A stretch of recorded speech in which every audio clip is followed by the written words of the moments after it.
There was a lot of slaughter of donkeys taking place after the slaughterhouses were closed.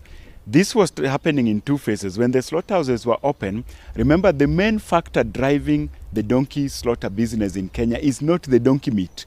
Donkey meat, we all know, is not a popular delicacy in Kenya. What is driving the slaughter of donkeys then and even now was the export of donkey skins. Na hiyo punda ndio inasababisha watu wakule. Kwa sababu leo kama hiyo punda ijaenda kwa maji, watu hawatapata maji ya kunywa na ya pia ya kuoga. Hiyo punda, Rombo mabarabara ni mabofu.